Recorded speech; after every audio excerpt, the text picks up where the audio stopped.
Bom bawah air seberat 40.000 pon ini hanyalah salah satu hal yang ada pada kapal induk terbesar Angkatan Laut Amerika dan kapal induk termahal yang dinyatakan siap tempur.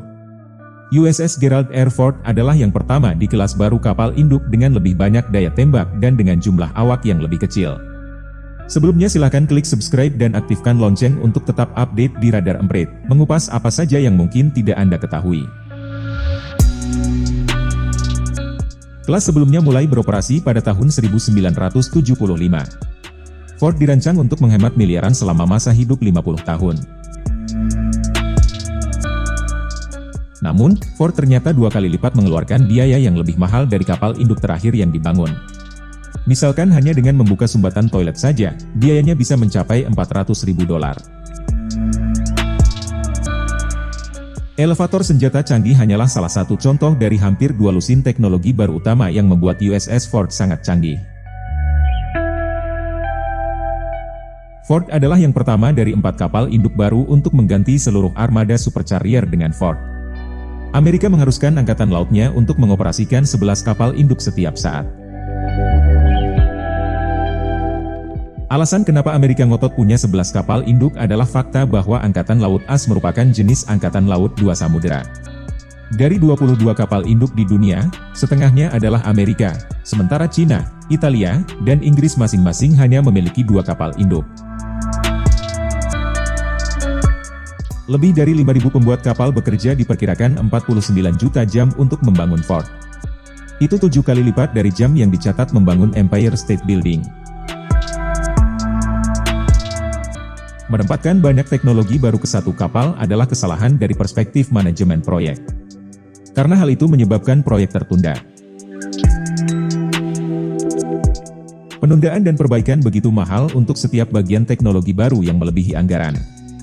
2 dari teknologi yang membedakan Ford dari setiap kapal induk lainnya adalah sistem lepas landas dan pendaratan pesawat.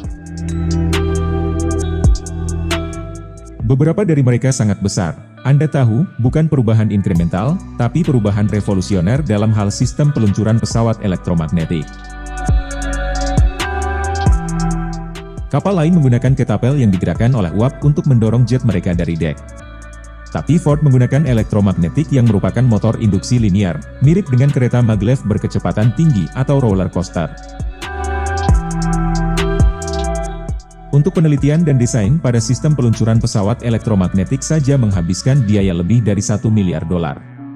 Memasangnya di USS Ford menghabiskan biaya lebih dari 2 kali lipat dari yang seharusnya.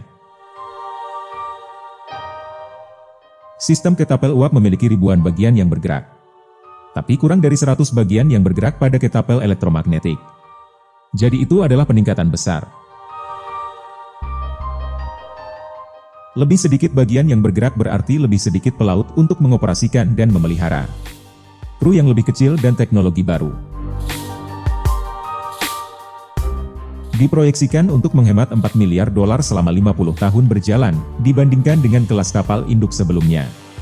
Sistem baru menyebabkan lebih sedikit tekanan pada pesawat sehingga mereka bertahan lebih lama. Pendaratan dan lepas landas juga lebih mudah bagi pilot, karena komputer yang melakukan pekerjaan itu.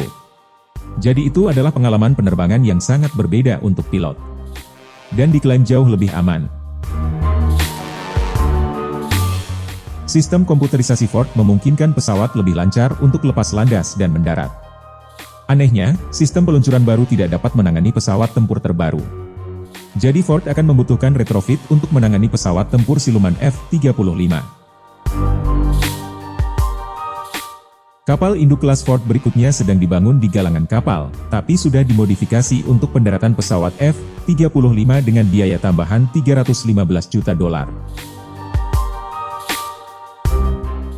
presiden Amerika selama 2 dekade ikut campur dalam perencanaan dan pembangunan Ford. Departemen Pertahanan membuat program kapal induk jauh lebih mahal dari yang seharusnya. Sejauh ini, biaya sebenarnya dari membangun kapal induk perang ini adalah $13,3 miliar. Sebuah angka yang meningkat hampir setiap tahun sejak konstruksi dimulai. Bahkan yang paling dasar dari fungsi onboard bisa sangat mahal. Lift senjata canggih juga sekarang sedang diuji sebelum dipasang. Namun, program itu hanya akan ada pada kapal induk kelas Ford berikutnya.